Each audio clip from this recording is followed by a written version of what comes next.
ভাবুন তো, আপনি খুব ট্যালেন্টেড, পরিশ্রমী, কিন্তু তবুও মানুষ আপনাকে তেমন পছন্দ করে না। আপনার কথা মানুষ শোনে না, আপনার আইডিয়াকে গুরুত্ব দেয় না। প্রশ্নটা হলো, সমস্যাটা আসলে কোথায়? এটাই সেই জায়গা যেখানে পৃথিবীর সবচেয়ে প্রভাবশালী বইগুলোর একটি, how to win friends and influence people, আমাদের চোখ খুলে দেয়। আজকের এই ভিডিওতে আমি আপনাকে এমন কিছু গোপন কৌশল শেখাবো, যেগুলো জানলে আপনি সহজেই মানুষের মন জয় করতে পারবেন, সম্পর্ক ভালো করতে পারবেন, এমনকি আপনার কেরিয়ার আর লাইফেও বিশাল পরিবর্তন আনতে পারবেন। এই বইটি লিখেছেন ডেল কার্নেগি। ১৯৩৬ সালে প্রকাশ হওয়ার পর থেকে এখন পর্যন্ত কোটি কোটি মানুষ এই বই থেকে শিখেছে কিভাবে মানুষকে বুঝতে হয়, কিভাবে প্রভাব ফেলতে হয়। একবার চিন্তা করে দেখুন, স্কুলে, কলেজে কিংবা অফিসে আমরা গণিত, ইংরেজি, টেকনিক্যাল স্কিল সবকিছুই শিখি। কিন্তু মানুষের সাথে কিভাবে আচরণ করতে হয়, এই জিনিসটা কেউ শেখায় না। আর এখানেই আমরা সবচেয়ে বেশি ভুল করি। এই বইয়ের মূল দর্শন খুবই সহজ। মানুষকে বদলাতে চাইলে আগে নিজেকে বদলাতে হবে। আমরা প্রায়ই চেষ্টা করি অন্যকে ঠিক করতে, কিন্তু বইটি বলে মানুষকে প্রভাবিত করতে হলে তাকে বুঝতে হবে, তার দৃষ্টিভঙ্গি থেকে চিন্তা করতে হবে। এখন আসি বইয়ের সবচেয়ে গুরুত্বপূর্ণ কিছু ধারণায়। প্রথমেই আসে সমালোচনা না করা। শুনতে সহজ লাগে, কিন্তু বাস্তবে এটা খুব কঠিন। ধরুন, আপনার কোনো বন্ধু বা সহকর্মী ভুল করেছে, আপনি কি করেন? সাথে সাথে তাকে দোষ দেন, বকা দেন। কিন্তু এখানে একটা বড় সমস্যা আছে। মানুষ কখনোই সমালোচনা পছন্দ করে না। একটা গল্প বলি। একজন অপরাধী যে বড় বড় অপরাধ করেছে, সেই পর্যন্ত নিজেকে কখনো দোষী মনে করে না।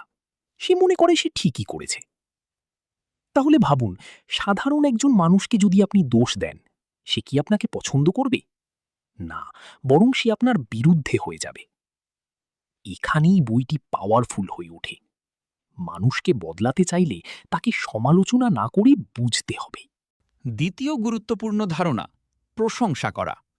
একবার চিন্তা করে দেখুন, আপনি যখন কাউকে মন থেকে প্রশংসা করেন, তখন সে কেমন অনুভব করে? খুশি হয়, অনুপ্রাণিত হয়, আপনার প্রতি ভালোবাসা তৈরি হয়। কিন্তু আমরা কি করি? আমরা ভুলগুলো খুব দ্রুত খুঁজে পাই, কিন্তু ভালো দিকগুলো দেখতেই পাই না।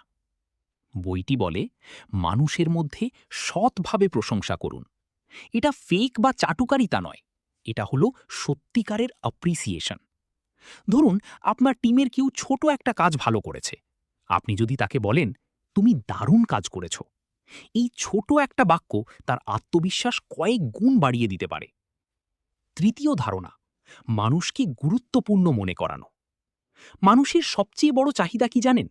নিজেকে গুরুত্বপূর্ণ মনে করা। আপনি যদি কাউকে অনুভব করাতে পারেন যে সে গুরুত্বপূর্ণ, তাহলে সে আপনাকে কখনো ভুলবে না।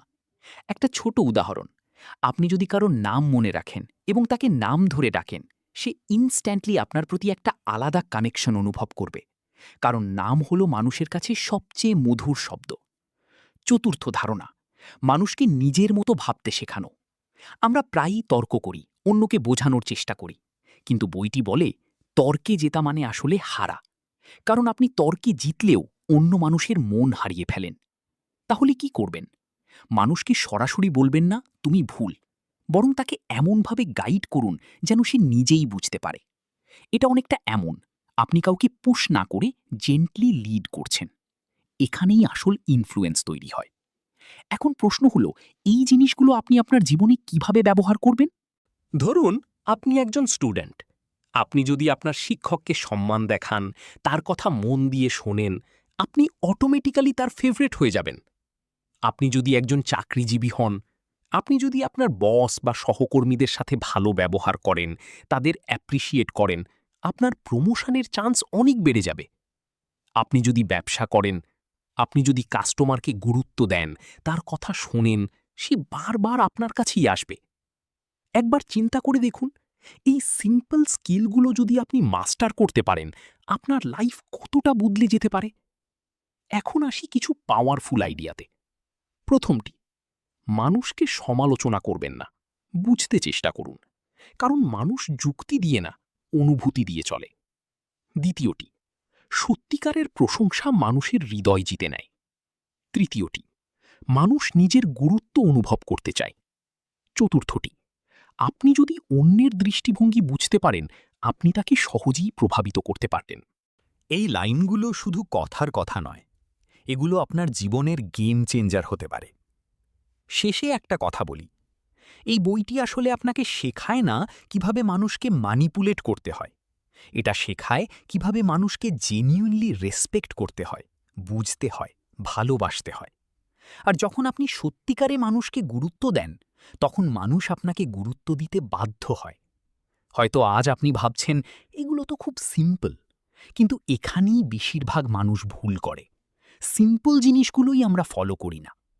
তাই আজ থেকেই শুরু করুন, মানুষকে দোষ দেওয়া বন্ধ করুন, প্রশংসা করা শুরু করুন, আর সবার মধ্যে গুরুত্ব খুঁজে বের করুন। দেখবেন ধীরে ধীরে আপনার সম্পর্ক, আপনার ক্যারিয়ার, এমনকি আপনার পুরো জীবন বদলে যেতে শুরু করেছে। কারণ সাকসেস শুধু স্কিল দিয়ে আসে না, সাকসেস আসে মানুষকে হ্যান্ডেল করার ক্ষমতা থেকে, এবং এই বইটি আপনাকে সেই ক্ষমতাই দেয়।